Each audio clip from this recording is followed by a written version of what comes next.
आम चुनाव में पिछड़ा दलित अल्पसंख्यक वाले पीडीए फार्मूले की जबरदस्त कामयाबी के बाद अब यूपी के उपचुनाव में भी सपाई खेमा इसी रणनीति पर अमल कर रहा है। 90 बनाम 10 की बात कहकर समाजवादी पार्टी जातीय दांव चल रही है और पीडीए रणनीति को मजबूत करने की मुहिम में जुटी है। वहीं बीजेपी खेमा पीडीए की इस मजबूत चुनौती को क्रैक करने की भरसक कवायद कर रहा है। नमस्कार, मैं हूं ज्ञानेंद्र शुक्ल। यूपी का ज्ञान में आज हम चर्चा करेंगे उपचुनाव में समाजवादी पार्टी द्वारा पीडीए फार्मूले पर पूरी तरीके से फोकस करने अमल करने को लेकर और इसकी काट के लिए बीजेपी खेमे की तमाम कोशिशों की उसकी रणनीति की। बात शुरू करें उससे पहले समाजवादी पार्टी के पीडीए फार्मूले के पीछे के समीकरणों को समझ लेते हैं। उत्तर प्रदेश में कुल वोटरों में सबसे ज्यादा 42% ओबीसी यानी अन्य पिछड़ा वर्ग के वोटर हैं, 21% दलित हैं और 19% मुस्लिम बिरादरी के वोटर हैं। इसी जातीय मजहबी आंकड़े को ख्याल में रखकर समाजवादी पार्टी ने पिछड़े दलित और अल्पसंख्यक मुस्लिम वोटर्स को जोड़कर पीडीए नाम से एक जातीय गुलदस्ता तैयार किया। 2022 के विधानसभा चुनाव से ही शुरुआत कर दी और इसकी काट बीजेपी नहीं खोज पाई आम चुनाव में, लिहाजा उसे लोकसभा चुनाव में उत्तर प्रदेश में करारी शिकस्त मिली। जबकि समाजवादी पार्टी ने अपने गठन के बाद, अस्तित्व में आने के बाद पहली बार सबसे शानदार नतीजे हासिल किए।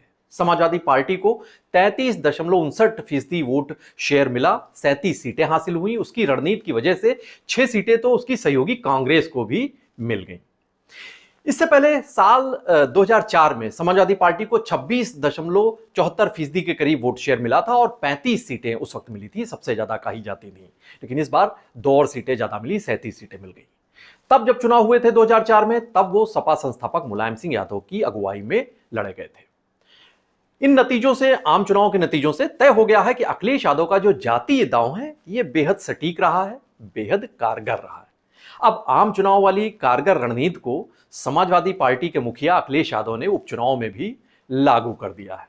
9 सीटों में से 4 मुस्लिम प्रत्याशी उतारे हैं, 2 दलित, 3 ओबीसी चेहरों को टिकट दिया, यानी पीडीए तीनों का ख्याल रखा है, पिछड़ा दलित अल्पसंख्यक का। सवर्ण बिरादरी के किसी भी प्रत्याशी को उतारने से पूरी तरीके से गुरेज किया है, परहेज किया है। बल्कि अयोध्या सीट पर अवधेश प्रसाद जिस तरीके से जीते थे और सांसद बने हैं, उस कामयाबी वाले सिलसिले को दोहराने के लिए सामान्य सीट गाजियाबाद से भी समाजवादी पार्टी ने दलित बिरादरी के प्रत्याशी पर ही अपना दांव लगाया है।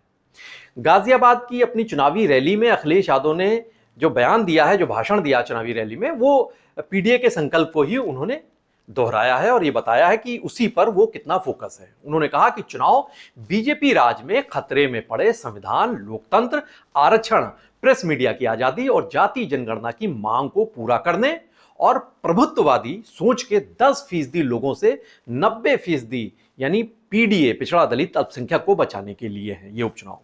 पीडीए की एकजुटता और एकता दिखाने का भी ये चुनाव है, ये भी अखिलेश यादव ने कहा। और उन्होंने कहा कि लोकसभा चुनाव में अयोध्या की जीत ने दिखा दिया है कि लोकतंत्र में कुछ भी असंभव नहीं है।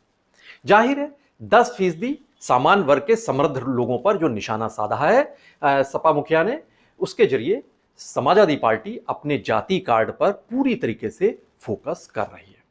अब बात बीजेपी खेमे की कर लेते हैं। तो लोकसभा चुनाव में करारा झटका सह चुके बीजेपी रणनीतिकार इस बार उपचुनाव में खासे सावधानी बरत रहे हैं, सतर्क हैं। टिकट देते वक्त पार्टी ने जहां एक और अपने जो समर्पित कैडर हैं उनका ख्याल रखा है, वहीं अखिलेश यादव का जो पीडीए का दांव है, मतलब जातीय दांव, उत्तर प्रदेश की सियासत की हकीकत है जाति, तो उसी अंदाज में जवाब देने की भी कोशिश नजर आई है बीजेपी की तरफ से। पीडीए के पी और डी यानी पिछड़ा और दलित, ये तो बीजेपी भी इन पर फोकस करती रही है, लेकिन जो सपा का ए है यानी अल्पसंख्यक, उसके बजाय बीजेपी अगड़े वाला दांव चल रही है।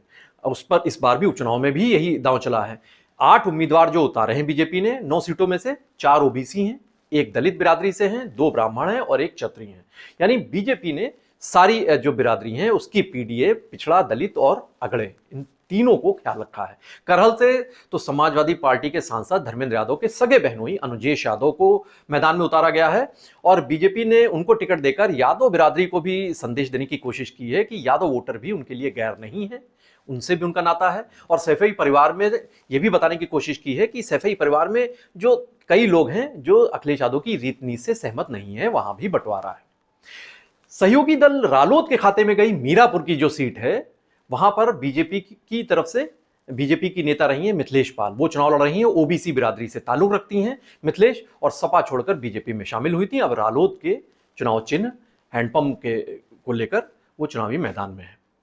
चुनाव प्रचार में भी जो बीजेपी उपचुनाव में कर रही है, उसमें भी जातीय समीकरण साधने की पूरी कोशिश कर रही है, जुगत बिठा रही है। इसके लिए पार्टी के 30 मंत्री लगाए गए हैं, 90 विधायक लगाए गए हैं उपचुनाव वाले क्षेत्रों में, और इन्हें बड़े जाति के जो पूरा समीकरण है उसी को आधार उसको ध्यान में रखते हुए ये इनकी ड्यूटी लगाई गई है, मुस्तैद किया गया है। संगठन से जुड़े जो SC ST और OBC के जो बड़े चेहरे हैं, पदाधिकारी हैं, उन्हें भी वोटरों को रिझाने की मुहिम में जुटाया गया है।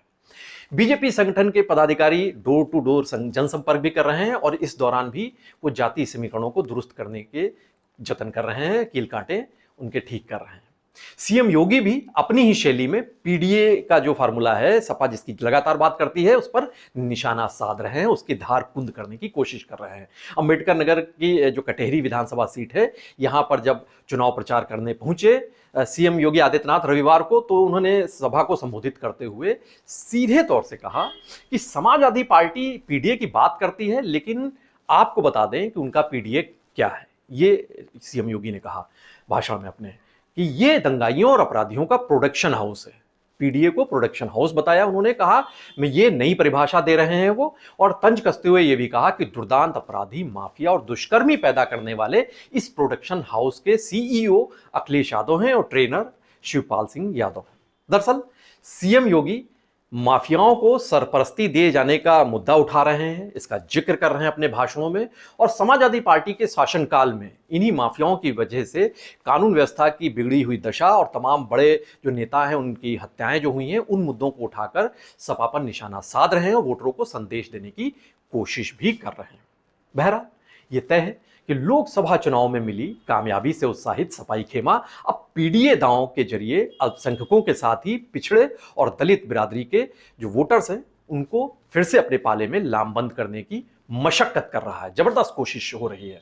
फिलहाल सामान्य वर्ग के जो वोटर हैं वो पार्टी के समीकरणों के दायरे से बाहर हैं, वो उनको अभी पार्टी उनको कंसीडर नहीं कर रही है, ना तो उनको टिकट में मौका दिया गया, अभी भाषणों में भी उनको अलग थलग ही रखा गया है।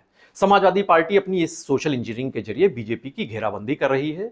उसको उम्मीद है कि इसके जरिए उसके साइकिल जो है सपा की, वो तेज रफ्तार हासिल करेगी। सपाई दांव से आम चुनाव में मात खा चुकी बीजेपी की बात करें तो वो फूंक फूंक कर कदम रख रही है, सतर्क है, सजग है। अब किसकी रणनीति कारगर होगी, ये ईवीएम के नतीजे जब सामने आएंगे उससे जाहिर होगा। और इस उपचुनाव की हर एक गतिविधि पर हमारी नजर बनी रहेगी। आप भी बने रहिए पीटीसी न्यूज़ उत्तर प्रदेश के साथ। नमस्कार।